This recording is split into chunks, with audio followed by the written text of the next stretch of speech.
You. Hi, everyone, and to everyone online. If I'm on your computer screen, your TV screen, your phone, hello.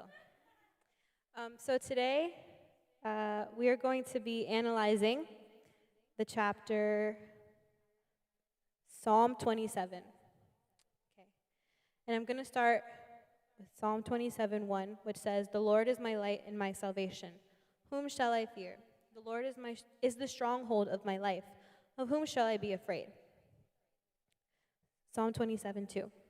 When the wicked advance against me to devour me, it is my enemies and my foes who will stumble and fall. Though an army besiege me, my heart will not fear. Though war break out against me, even then I will be confident. Okay. So when I read this, I was like, wow. Because David is speaking through this psalm, and he was going through something really difficult. Like, there were lots of enemies after him, and he was just in a really bad place in his life. After, once we read more, you'll see what I mean. But like for him to have the confidence to know, yeah, there's literally an army against me. A war is breaking out around me, but I still have confidence that I'm going to be okay because God is with me.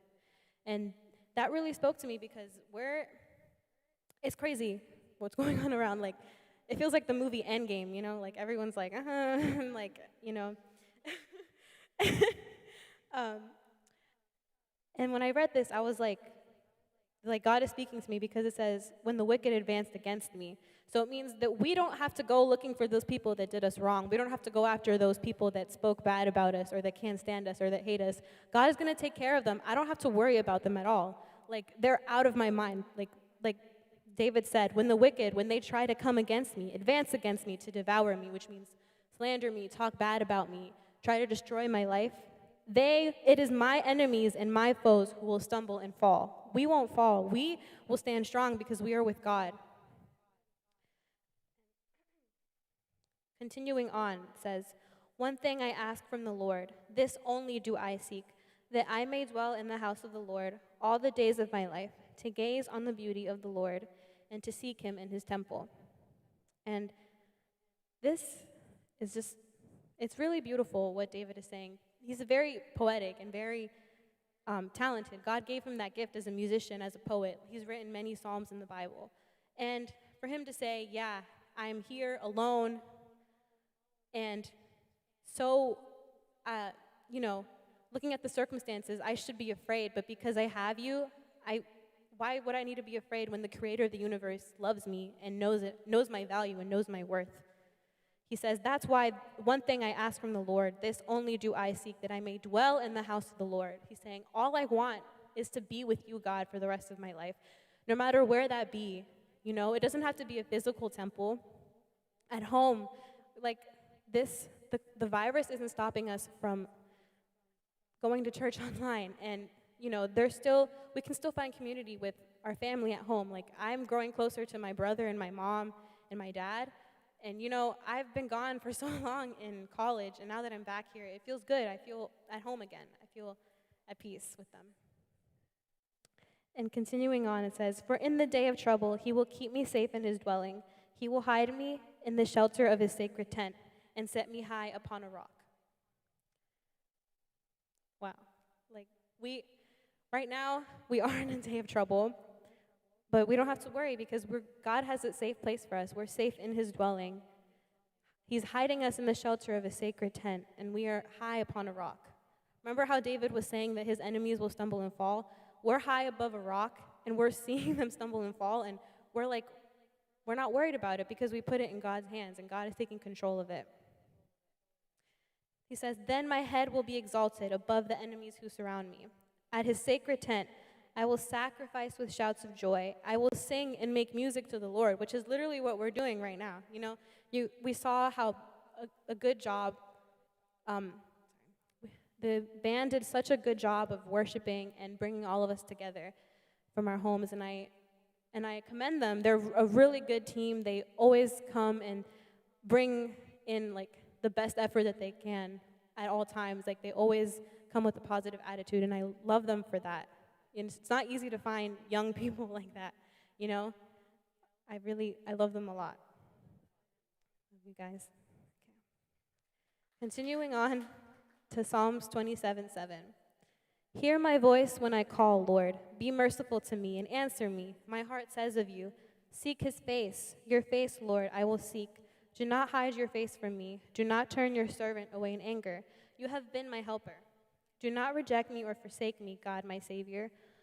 Though my father and mother forsake me, the Lord will receive me. Let me read that again. Though my father and mother forsake me, the Lord will receive me. And when I read this, I was like, that's really harsh. Like for David to say, even though my mom and dad don't care about me, God does. And if you look at the history of David, his dad really didn't care about him that much. Because when Samuel came to Jesse, Jesse is David's father, he came to Jesse and said, one of your sons will be anointed. And Jesse was like, all right, he got all his sons except David. He left David with the sheep, with the animals. Can you imagine? Like a prophet of God comes to your house and says, one of you will be king or queen. And then your dad is like, okay, you're going to go and take care of the dog. You're going to go and do the chores. And you're like, I might be king, you know? And I was like, this makes sense. That David would say, though my father and mother forsake me, the Lord will receive me. Even your own parent or like someone close to you can forsake you and not believe in you. But if God does, that's all that matters, because David became king, you know? And we're remembering him so many years now that like David was like, yeah, it hurt that my father didn't believe in me, but God does, and God is my father. So continuing on to Psalm 27:11. Teach me your way, Lord. Lead me in a straight path because of my oppressors. Do not turn me over to the desire of my foes, for false witnesses rise up against me, spouting malicious accusations. Oof. So as we're reading on, we see that there's lots of people that don't like David, that really wish the worst upon him. And David is saying to God, crying out to him, saying, don't turn me over to that. You know, false witnesses, false things are being said about me. And I don't want to believe them. I don't want to fall into that. I want you to be the main thing in my life. And David is so confident, and he's speaking to us, too, the audience, this psalm is for us, too, that we should be confident in God. No matter how many enemies, an army, a war is around us, as long as we have that confidence in God, that he loves us and cares for us, and that we're his beloved children, that's all that really matters. And Psalm 27:13 says, I remain confident of this. I will see the goodness of the Lord in the land of the living. Wait for the Lord. Be strong and take heart and wait for the Lord. So that was the whole chapter, and we read through the whole thing. And I encourage you guys to take this home and to read it again, because there's just so much packed in here, into this chapter. It's not that long, but David really put his whole heart into this. Like, this psalm is a cry out to God, in belief that he will protect us. You know, that's really what this is. No matter, like I said, no matter an army, a war breaking out around us, God is there for us. And it really stood out, like I said, to me. And I completely forgot about this, that his own dad didn't even care for him to be king, you know? Like, that hurts, you know? I don't know if your parents here have ever, parents are imperfect. They're people too, you know? Maybe by accident they'll call you something and hit you in the back of the head and be like, no seas estúpido, or something, you know what I mean? And, we take that to heart, and we're like, I'm dumb. But God doesn't see us that way. God knows we make mistakes. He knows we're imperfect, but he still takes us in. You know, we're in a position, at least for me, when we're young, we feel like we have to change ourselves because we're trying to find our identity. And we look up to certain people and we're like, okay, to fit in with these people, I have to change the way I talk, change the way I act, change my hair, change almost everything about myself so that I can feel loved by these people. But that's not how it is with God. God takes you as you are.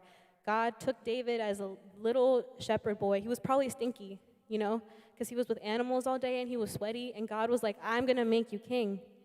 You know, David wasn't this I mean, he wasn't ugly, but he was just a random guy out, in modern times, like, just a random dude off the street, like, becoming king, becoming president. And that's amazing to me, that, like, God really doesn't care about how you look at all, or if you make mistakes, or if you're imperfect. Like, come to God because he will accept you how you are.